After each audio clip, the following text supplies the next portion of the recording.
여기 빛바랜 영광만이 남은 카지노가 있습니다. 한때 황금빛 야망으로 가득 찼던 이곳. 그러나 이제 싸늘한 정적만이 감돕니다. 곧 채권자들이 들이닥치고 차가운 압류 딱지가 이 모든 허영 위에 붙여지죠. 1990년대 이 카지노의 주인은 거대한 빚더미 위에서 위태로운 춤을 추고 있었습니다. 그의 이름은 도널드 트럼프. 야심찬 사업가는 예상만큼 수익을 내지 못했고 결국 채권단에게 무릎을 꿇는 듯 보였습니다. 그러나 그는 포기하지 않았습니다. 오히려 더 당돌한 제안을 던졌죠. 나에게 더 큰 빚을 달라. 그러면 반드시 제기하겠다. 놀랍게도 그의 도박은 통했습니다. 그는 파산의 잿더미 속에서 더 큰 부를 거머쥐고 일어섰습니다. 그리고 지금 21세기 미국 경제는 기이하게도 그 시절 트럼프의 위태로운 회사를 닮아가고 있습니다.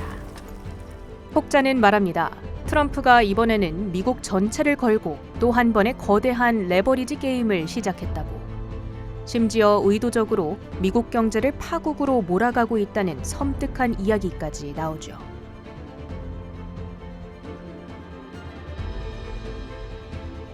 (1980년대) 부동산 사업가였던 트럼프. 그에게 파산은 끝이 아니었습니다. 오히려 새로운 시작을 위한 발판 혹은 협상 카드였죠. 그는 채권단을 상대로 자신의 빚을 무기 삼아 더 유리한 조건을 이끌어냈고 위기를 기회로 바꾸는 기이한 생존 본능을 보여줬습니다.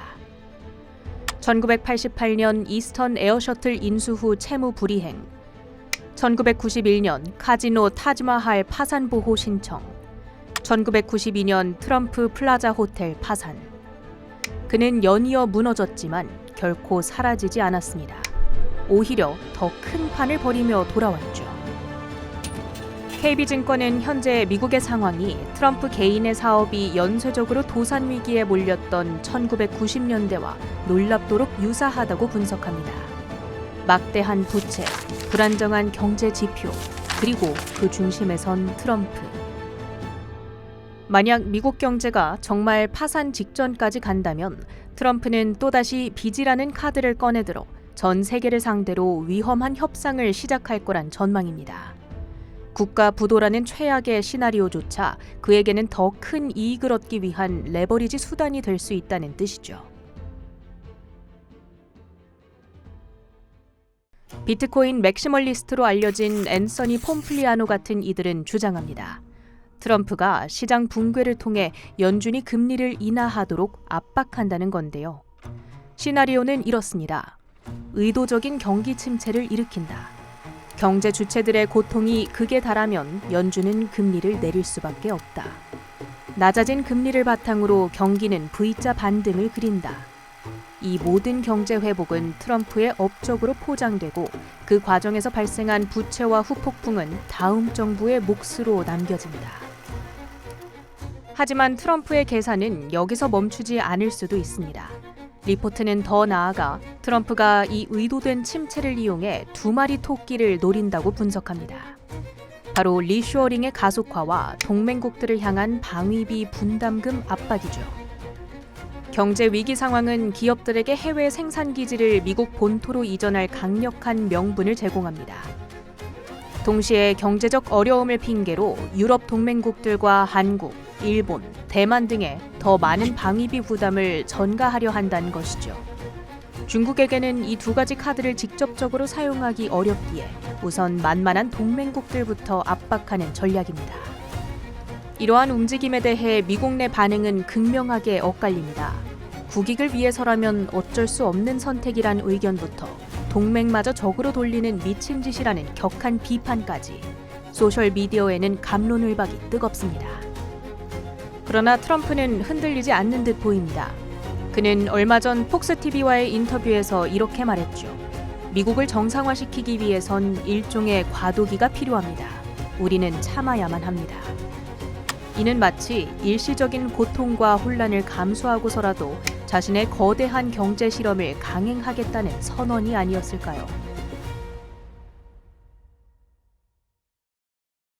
사실 트럼프의 레버리지식 국가 운영은 처음이 아닙니다. 그의 첫 임기 시절 중국을 향한 무역 전쟁과 북미 자유무역 협정 재협상 등은 엄청난 비판에 직면했습니다.